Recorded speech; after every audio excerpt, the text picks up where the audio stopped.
여러분, 돈을 잃으면 가장 먼저 무엇을 잃게 되는지 아십니까? 건강, 명예? 아니요.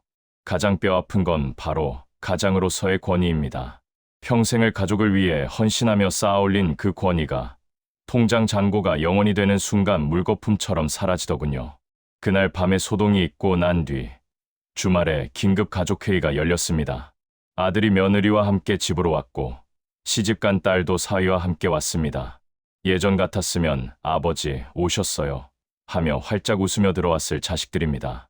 현관문 들어설 때부터 양손 가득 과일이며 고기며 선물 꾸러미를 들고 왔겠죠. 하지만 그날은 달랐습니다. 빈손으로 들어오는 자식들의 표정은 마치 빚쟁이한테 돈 받으러 온 사람처럼 굳어 있었습니다. 거실 소파 상석에 앉아있는 제 모습이 그렇게 작아 보일 수가 없었습니다. 죄인처럼 고개를 숙이고 있는데 아들이 먼저 무겁게 입을 열었습니다. 아버지, 정말이에요? 5억 다 날리신 거 맞아요? 혹시 어디 숨겨두시고 그러신 거 아니죠? 숨겨두긴. 내가 무슨 재주로. 제 대답에 아들은 깊은 한숨을 푹 내쉬더군요. 그 한숨 소리가 제 가슴을 후벼 팠습니다. 옆에 있던 며느리가 팔짱을 낀 채 차가운 말투로 거들었습니다. 아버님, 정말 너무하시네요. 그 돈, 나중에 저희 사업 자금 좀 보태주신다고 하셨잖아요. 저희 이번에 아파트 평수 넓혀서 이사 가려고 계획 다 세워놨는데 이제 어떡해요? 며느리의 말에 말문이 막혔습니다. 내 돈 내가 날렸는데 왜 너희가 화를 내냐고 소리치고 싶었지만 목구멍에서 말이 나오지 않았습니다. 이미 저는 그들에게 돈 주는 아버지였지 그냥 아버지가 아니었던 겁니다. 딸아이도 마찬가지였습니다. 아빠, 엄마는 어떡할 거야? 엄마 노후는 생각 안 해? 엄마가 아빠 뒷바라지 하느라 평생 얼마나 고생했는데 말년에 이게 무슨 날벼락이야. 자식들의 비난이 화살처럼 쏟아졌습니다. 걱정이나 위로의 말은 단 한마디도 없었습니다. 아버지, 몸은 괜찮으세요? 식사는 하셨어요? 이런 따뜻한 말 한마디를 기대했던 제가 바보였습니다. 그저 자기들 몫이 줄어든 것에 대한 원망, 앞으로 부모를 부양해야 할지도 모른다는 부담감, 그것뿐이었습니다. 사위가 난감한 표정으로 헛기침을 하더니 중재에 나섰습니다. 자자, 이미 벌어진 일인데 어쩌겠나. 아버님도 속상하실 텐데 그만들 해. 일단 앞으로 대책을 세워야지. 사위의 말이 고맙기는커녕 더 비참하게 느껴졌습니다. 가족 회의의 결론은 참담했습니다. 아들이 계산기를 두드리듯 딱 잘라 말했습니다. 아버지, 냉정하게 말씀드릴게요. 이제 저희한테 손 벌릴 생각하지 마세요. 저희도 대출금 갚느라 빠듯해요. 애들 학원비도 장난 아니고요. 매달 드리던 용돈 50만 원, 그것도 이제 못 드립니다. 죄송해요. 딸도 거들었습니다. 나도 마찬가지야 아빠. 우리 시댁 눈치 보여서 더는 못 도와줘. 엄마 병원비나 큰돈 들어갈 일 생기면 그건 그때 가서 분의 1로 나누던가 해요. 아, 당장은 생활비 없으시다니까. 이번 달까지만 우리가 십시일반해서 조금 걷어드릴게. 그렇게 자식들이 던져주고 간 봉투에는 30만 원이 들어있었습니다. 5억을 날린 대가로 받은 30만 원. 자식들이 돌아가고 난 뒤 텅 빈 거실에 덩그러니 남겨진 저는 하염없이 눈물만 흘렸습니다. 내가 자식 농사를 잘못 지은 걸까?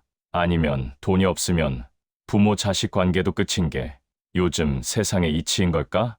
정답을 알 수 없어서 더 괴로웠습니다. 그날 이후로 집안 분위기는 완전히 바뀌었습니다. 아내는 말수를 잃었습니다. 하루 종일 안방에 누워 끙끙 앓거나 거실에 나와서도 저와 눈을 마주치려 하지 않았습니다. 밥상은 초라해졌습니다. 맵기 올라오던 고기 반찬은 사라지고 김치와 콩나물국, 멸치볶음이 전부였습니다. 반찬 투정을 할 수도 없었습니다. 주는 대로 먹고 눈치 보며 설거지통에 그릇을 갖다 놓는 게 제 일상이 되었습니다. 가장 견디기 힘든 건 아내의 한숨 소리였습니다. 땅이 꺼져라 내쉬는 그 한숨 소리를 들을 때마다 제 심장이 쪼그라드는 것 같았습니다. 여보, 나 뭐라도 해볼게. 일자리 한번 알아볼게. 어느 날 용기를 내어 말했습니다. 아내는 싸늘한 눈빛으로 저를 쳐다보며 쏘아붙였습니다. 당신 나이가 63이야. 그 나이에 무슨 일을 해? 경비? 청소? 당신이 그런 거나 할 수 있겠어. 평생 팬대만 굴리던 양반이? 아내의 말은 틀린 게 하나도 없었습니다. 하지만 저는 가만히 있을 수가 없었습니다. 이 좁은 집구석에서 아내의 눈총을 받으며 숨만 쉬고 있는 게 감옥보다 더 고통스러웠으니까요. 그래서 다음 날부터 무작정 밖으로 나갔습니다. 양복을 입고 넥타이를 매고 마치 출근하는 사람처럼 집을 나섰습니다. 하지만 갈 곳이 없었습니다. 처음에는 구직 사이트를 뒤져보며 제 경력을 살릴 수 있는 곳을 찾았습니다. 중소기업 자문위원, 경영 컨설턴트, 제 명함에 적혀있던 상무라는 직함이 먹힐 줄 알았습니다. 이력서를 수십 군데 넣었습니다. 화려한 경력 기술서와 자기소개서를 정성스럽게 써서 보냈습니다. 하지만 연락 오는 곳은 단 한 군데도 없었습니다. 혹시나 해서 전화를 걸어보면 담당자는 난처한 목소리로 대답했습니다. 아, 선생님, 경력은 정말 훌륭하신데 저희가 찾는 연령대가 아니라서요. 죄송합니다. 연령대, 나이. 그놈의 나이가 족쇄였습니다. 능력이 있어도, 경험이 많아도 머리가 희끗하다는 이유만으로 서류조차 통과되지 않았습니다. 세상은 냉정했습니다. 한 달을 그렇게 허탕만 치고 나니 제 자존심은 바닥까지 떨어졌습니다. 양복을 입고 공원 벤치에 앉아 1,000원짜리 김밥 한 줄로 점심을 때우면서 신세 한탄을 했습니다. 왕년에는 법인카드로 호텔 뷔페를 제 집 드나들듯 했는데 지나가는 비둘기가 저를 비웃는 것만 같았습니다. 그러다 우연히 전봇대에 붙은 구인 광고를 보게 되었습니다. 빌딩 주차 관리원 모집, 60세 이상 환영, 초보, 가능. 평소 같으면 거들떠보지도 않았을 전단지였습니다. 하지만 그때는 그게 동아줄처럼 보였습니다. 이거라도 해야겠다. 이거라도 해서 생활비 한 푼이라도 벌어야 아내 앞에서, 자식들 앞에서 고개라도 들 수 있겠다. 망설임 끝에 전화를 걸었습니다. 내일 당장 면접을 보러 오라고 하더군요. 다음 날, 저는 최대한 단정하게 차려입고 면접 장소로 갔습니다. 강남의 한 번화가에 있는 낡은 오피스텔 건물이었습니다. 관리소장이라는 사람은 저보다 한참 어려 보이는 40대 중반의 사내였습니다. 슬리퍼를 질질 끌고 나와 저를 위아래로 훑어보더군요. 이력서 가져오셨어요? 네, 여기 있습니다. 제가 두 손으로 공손하게 이력서를 건넸습니다. 소장은 이력서를 대충 훑어보더니 피식 웃음을 터뜨렸습니다. 대기업 상무, 참. 여기 그런 분들 많이 오시는데 며칠 못 버티고 다 그만두더라고요. 아저씨, 여기 주차 관리 만만한 거 아닙니다. 진상 손님들이 욕하고 소리 질러도 다 받아줘야 되고 하루 종일 서 있어야 돼요. 자존심 다 버려야 되는데 할 수 있겠어요? 아저씨라는 호칭이 귀에 거슬렸지만 꼭 참았습니다. 네, 할 수 있습니다. 뭐든 시켜만 주십시오. 제 대답이 절박했는지 소장은 고개를 끄덕였습니다. 좋아요. 일단 내일부터 나와 보세요. 수습 기간 3개월 동안은 최저 시급의 90%만 나갑니다. 싫으면 관두시고요. 감사합니다. 감사합니다. 90%니 뭐니 따질 처지가 아니었습니다. 일단 합격을 했다는 사실에 안도했습니다. 그렇게 저는 김 상무에서 김씨 아저씨가 되었습니다. 첫 출근 날, 주차 부스 안은 찜통 같았습니다. 에어컨도 없이 선풍기 한 대가 덜덜거리며 돌아가고 있었습니다. 매연과 먼지를 뒤집어 쓰며 들어오고 나가는 차들에게 인사를 했습니다. 어서 오십시오. 안녕히 가십시오. 허리를 90도로 굽혀 인사를 하는데 처음에는 얼굴이 화끈거려 죽는 줄 알았습니다. 혹시라도 아는 사람을 만날까봐 모자를 푹 눌렀었습니다. 다리가 퉁퉁 붓고 허리가 끊어질 듯 아팠지만 이를 악물고 버텼습니다. 그런데 일주일쯤 지났을까요? 정말 우려했던 일이 벌어지고 말았습니다. 점심시간 무렵 고급 세단 한 대가 주차장 입구로 들어왔습니다. 차단기를 올려주고 주차권을 뽑아주려는데 운전석 창문이 스르르 내려갔습니다. 운전자는 30대 중반의 젊은 남자였습니다. 그런데 뒷좌석 창문이 내려가더니 누군가가 저를 불렀습니다. 김 상무님. 아니, 김 상무님 아니세요? 심장이 덜컥 내려앉았습니다. 고개를 들어보니 전 직장에서 제 밑에 있던 부장이었습니다. 아니, 저기 거래처 사장님. 아니, 김 부장. 너무 당황해서 말까지 더듬었습니다. 김 부장은 믿기지 않는다는 듯 눈을 동그랗게 뜨고 저를 쳐다봤습니다. 상무님, 여기서 뭐 하시는 겁니까? 은퇴하시고 잘 지내신다는 소문 들었는데. 주차 관리요. 그 짧은 순간 쥐구멍이라도 있으면 숨고 싶다는 말이 무슨 뜻인지 뼈저리게 느꼈습니다.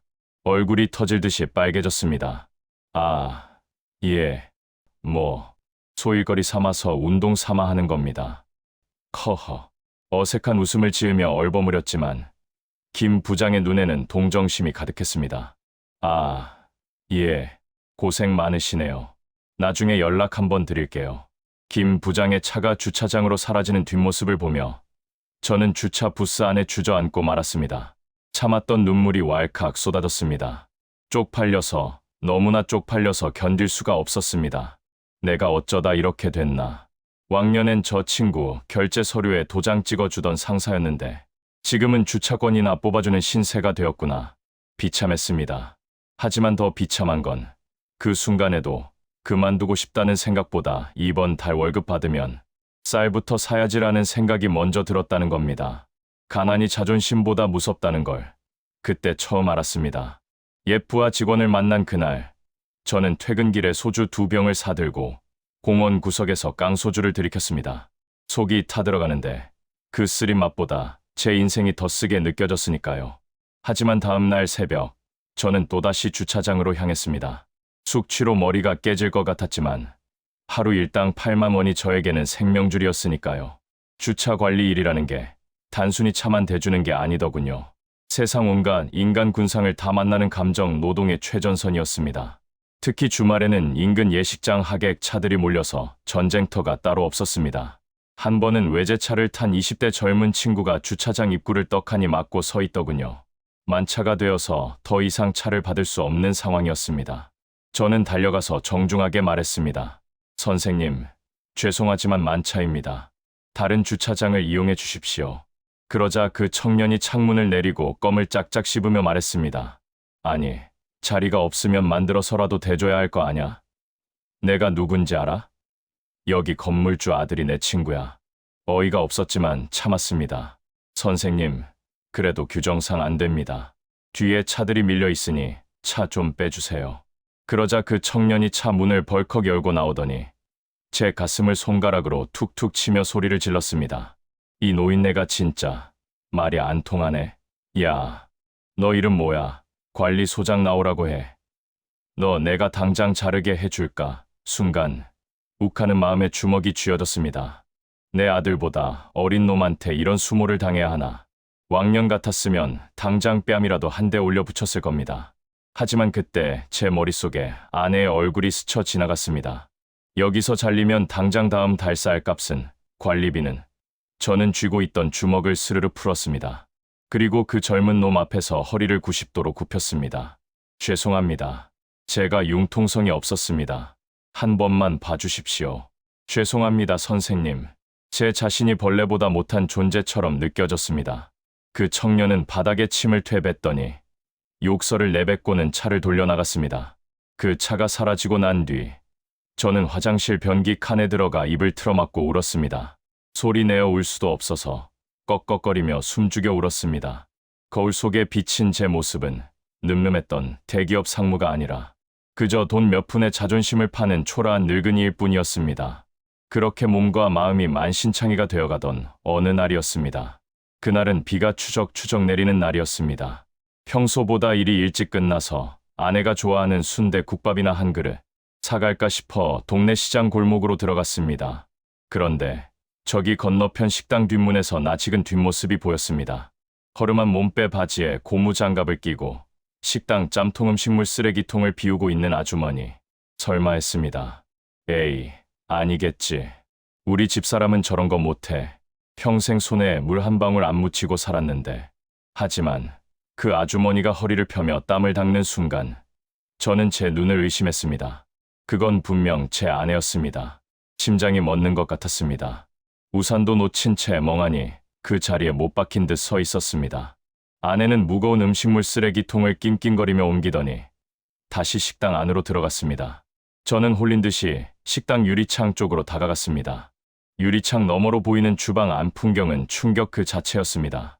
산더미처럼 쌓인 설거지통 앞에서 아내가 쉴 새 없이 그릇을 닦고 있었습니다.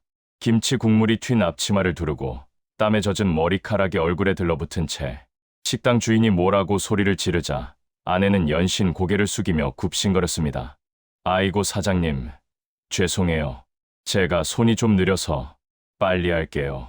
그 모습을 보는 순간 억장이 무너져 내린다는 말이 무슨 뜻인지 알겠더군요. 가슴 속에서 뜨거운 용암이 치밀어 올라 목구멍을 태우는 것 같았습니다. 내가 미친놈이지. 내 욕심 때문에 귀하게 자란 내 아내가 저런 꼴을 당하고 있구나. 당장이라도 뛰어들어가서 아내 손을 잡고 나오고 싶었습니다. 여보, 당장 그만둬. 내가 굶어 죽어도 당신 이런 일은 못 시켜. 하지만 발이 떨어지지 않았습니다. 그 말을 할 자격이 저에게는 없었으니까요. 제가 5억을 날리지 않았더라면 아내는 지금쯤 백화점 문화센터에서 꽃꽂이를 배우고 있었을 텐데, 친구들과 우아하게 커피를 마시고 있었을 텐데, 저는 차마 식당 안으로 들어가지 못하고 빗속에서 하염없이 아내를 지켜보다가 도망치듯 집으로 돌아왔습니다. 집에 돌아와 젖은 옷도 갈아입지 못한 채 방구석에 처박혀 소리 없이 오열했습니다. 잠시 후 현관문이 열리는 소리가 들렸습니다. 아내는 아무 일도 없었다는 듯 씻고 나온 뽀송한 얼굴로 들어왔습니다. 하지만 아내의 손은 숨길 수가 없었습니다. 습진이 생겨 붉게 부르트고 갈라진 손가락 마디마디에 밴드에이드가 덕지덕지 붙어 있었습니다. 아내는 황급히 손을 등 뒤로 감추며 말했습니다. 당신 일찍 왔네. 밥은 아직 안 먹었지? 내가 얼른 차려줄게요. 그 말을 듣는데 더 이상 참을 수가 없었습니다. 저는 달려가 아내를 껴안고 펑펑 울었습니다. 여보, 미안해. 나 때문에 당신이. 아내도 그제야 긴장이 풀렸는지 제 품에 안겨 서럽게 울기 시작했습니다. 한참을 서로 부둥켜 안고 울었습니다. 그날 밤 우리는 서로의 거친 손을 잡고 맹세했습니다. 여보, 우리 죽지 말고 살자. 어떻게든 살아남아서 보란듯이 다시 일어나자. 비록 돈은 잃었지만 우리 부부의 끈끈한 정은 아직 남아있지 않으냐며 서로를 위로했습니다. 하지만 여러분, 세상 일이라는 게 마음먹은 대로만 되면 얼마나 좋겠습니까? 불행은 꼭 겹쳐서 온다는 말이 틀린 말이 아니더군요. 아내가 식당 일을 시작하고 제가 주차 관리를 하며 근근히 생활비를 벌어가던 어느 날 또다시 감당하기 힘든 시련이 닥쳐왔습니다. 이번에는 돈이 아니라 몸이 문제였습니다. 무리해서 일을 한 탓인지 아내가 어느 날 갑자기 허리를 부여잡고 쓰러진 겁니다. 119를 불러 병원 응급실로 실려갔습니다. 의사 선생님이 엑스레이 사진을 보여주며 심각한 표정으로 말했습니다. 디스크가 파열됐습니다. 당장 수술하지 않으면 하반신 마비가 올 수도 있어요. 수술비와 입원비만 해도 1,000만 원이 훌쩍 넘는 큰돈이었습니다. 1,000만 원. 예전 같았으면 고민도 안 하고 카드를 긁었을 돈입니다. 하지만 지금 저희 수중에는 당장 생활비 100만 원도 없었습니다. 눈앞이 캄캄했습니다. 어쩔 수 없이 정말 죽기보다 싫었지만 자식들에게 전화를 걸어야 했습니다. 먼저 큰아들에게 전화를 걸었습니다. 아들아, 내 엄마가 쓰러졌다. 수술비가 급한데 좀 도와줄 수 없겠니? 수화기 너머로 아들의 짜증 섞인 목소리가 들려왔습니다. 아니 아버지, 지난번에 말씀드렸잖아요. 저희도 돈 없다고요. 그리고 엄마 허리 아픈 게 하루 이틀이에요. 그냥 물리치료 받으면 되잖아요. 무슨 수술이에요? 의사가 당장 수술 안 하면 마비된단다. 제발 부탁이다. 내가 나중에 막노동을 해서라도 꼭 갚으마. 제가 애걸복걸하자 아들은 마지못해 대답했습니다. 아, 진짜 미치겠네. 일단 와이프랑 상의해 보고요. 근데 기대는 하지 마세요. 전화를 끊고 딸에게도 걸었습니다. 딸의 반응도 별반 다르지 않았습니다. 아빠, 나 지금 시댁 식구들이랑 여행 중이야. 나중에 통화해. 뚝. 전화가 끊어진 휴대폰을 들고 병원 복도에 멍하니 서 있었습니다. 지나가던 간호사들이 수근거리는 것 같았습니다. 저 할아버지 돈 없나 봐. 자식들이 안 온대. 수치심과 비참함이 온몸을 휘감았습니다. 이게 내 인생의 성적표구나. 돈이 없으면 부모도 아니구나. 결국 저는 그날 밤 병원 원무과 앞에서 무릎을 꿇었습니다. 제발 수술 먼저 해주십시오. 돈은 제가 어떻게든 구해서 내겠습니다. 제 아내 좀 살려주십시오. 제 몰골이 너무나 처참해 보였는지 아니면 하늘이 도왔는지 병원 복지팀의 도움으로 긴급 의료비 지원을 받아 겨우 수술을 진행할 수 있었습니다. 수술실 앞 의자에 앉아 밤새 기도했습니다. 신이시여, 제발 제 아내만 살려주십시오. 제가 지은 죄는 제가 다 받겠습니다. 아내는 다행히 수술이 잘 끝나서 위기를 넘겼습니다. 하지만 그 사건 이후 저는 완전히 변했습니다. 더 이상 자식들에게 기대지 않겠다. 내 힘으로 무슨 짓을 해서라도 돈을 벌겠다. 주차 관리원, 식당 설거지. 그런 푼돈으로는 어림도 없다. 더 큰 돈을 벌어야 한다. 도끼가 품어졌습니다. 눈에 뵈는 게 없어진 거죠. 그때부터 저는 주차 관리 일을 그만두고 더 거칠고 위험하지만 돈이 되는 일을 찾아다니기 시작했습니다. 건설 현장 잡부, 야간 경비, 택배 상하차, 몸이 부서져라 일했습니다. 하지만 60대 중반의 몸으로 육체 노동을 감당하기에는 한계가 있었습니다. 매일 밤팥을 덕지덕지 붙이고 끙끙 앓았습니다. 그러던 중 건설 현장에서 만난 김 씨라는 사람이 솔깃한 제안을 해왔습니다. 형님, 이렇게 몸 써서 언제 돈 법니까?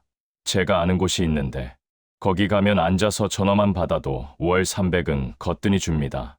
노인들 상대로 건강식품 파는 건데 형님처럼 목소리 좋고 점잖은 분이 딱이에요. 건강식품 판매. 말이 좋아 판매지. 사실상 노인들 등쳐먹는 사기나 다름없는 일이었습니다. 처음에는 거절했습니다. 내가 사기당해서 이 꼴이 됐는데 남한테 사기를 취하고? 안 해.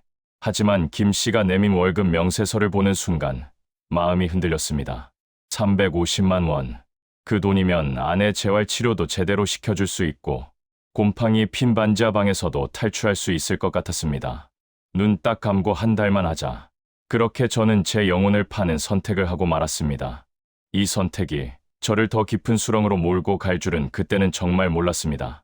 가족을 지키겠다는 명분으로 시작한 일이 결국에는 가족을 더 큰 위험에 빠뜨리는 불씨가 된 것이죠. 여러분, 사람이 궁지에 몰리면 판단력이 흐려집니다. 똥인지 된장인지 구분도 못하고 덥석 잡게 됩니다. 저도 그랬습니다. 과연 제가 그곳에서 어떤 일을 겪게 되었는지, 그리고 그 일이 우리 가족에게 어떤 파장을 불러왔는지 상상조차 못할 기막힌 이야기들이 기다리고 있습니다. 다음 3부에서는 돈의 노예가 되어버린 한 노인의 처절한 몸부림과 그 끝에서 마주한 충격적인 진실을 공개하겠습니다. 아직 구독 안 누르신 분 계신다면 지금 바로 구독 버튼 눌러주십시오. 이 이야기는 단순한 남의 이야기가 아니라 바로 우리 모두의 이야기가 될 수 있습니다. 그럼 저는 더 독해진 모습으로 3부에서 찾아뵙겠습니다. 감사합니다.